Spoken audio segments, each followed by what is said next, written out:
पेड़ों के बीच बसा एक विनम्र झोपड़ी खड़ी है जो अपनी नाजुक दीवारों के भीतर सपनों को संजोए हुए है। झोपड़ी के अंदर माँ आग्रह करती है, बेटा कड़ी मेहनत करो, यही तुम्हारी किस्मत बदलेगा। बेटा ऊपर देखता है, उसकी आंखों में सपनों और कर्तव्य का द्वंद्व है।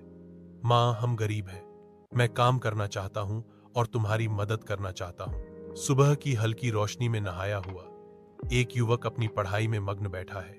उसकी भौहें एकाग्रता में तनी हुई हैं। उसके शिक्षक पास खड़े हैं, प्रोत्साहन के शब्द देते हुए, बहुत अच्छा काम करते रहो, आपका समर्पण वास्तव में प्रेरणादायक है।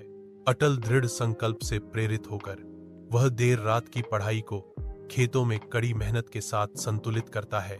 पसीने की प्रत्येक बूंद ज्ञान की तीव्र इच्छा का प्रमाण है। सख्त सरकारी कार्यालय से निकलते हुए एक युवा, जो अब एक अधिकारी है, धूप में कदम रखता है। वह अपनी मां के सामने घुटने टेकता है।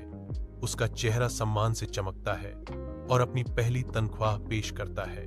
मां, यह सब आपकी दुआओं का नतीजा है, वह कहता है, जबकि उसकी मां जवाब देती है, मेरा सपना सच हो गया बेटा।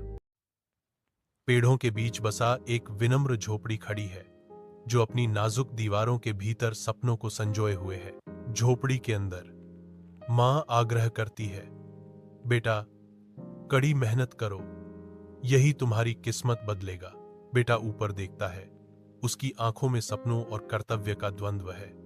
मां, हम गरीब हैं, मैं काम करना चाहता हूं और तुम्हारी मदद करना चाहता हूं। सुबह की हल्की रोशनी में नहाया हुआ एक युवक अपनी पढ़ाई में मग्न बैठा है। उसकी भौहें एकाग्रता में तनी हुई हैं। उसके शिक्षक पास खड़े हैं, प्रोत्साहन के शब्द देते हुए, बहुत अच्छा काम करते रहो, आपका समर्पण वास्तव में प्रेरणादायक है। अटल दृढ़ संकल्प से प्रेरित होकर वह देर रात की पढ़ाई को खेतों में कड़ी मेहनत के साथ संतुलित करता है।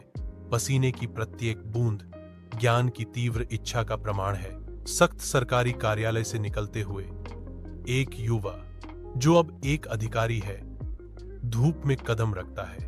वह अपनी मां के सामने घुटने टेकता है। उसका चेहरा सम्मान से चमकता है और अपनी पहली तनख्वाह पेश करता है। मां, यह सब आपकी दुआओं का नतीजा है, वह कहता है, जबकि उसकी मां जवाब देती है, मेरा सपना सच हो गया बेटा। पेड़ों के बीच बसा एक विनम्र झोपड़ी खड़ी है जो अपनी नाजुक दीवारों के भीतर सपनों को संजोए हुए है। झोपड़ी के अंदर मां आग्रह करती है, बेटा कड़ी मेहनत करो, यही तुम्हारी किस्मत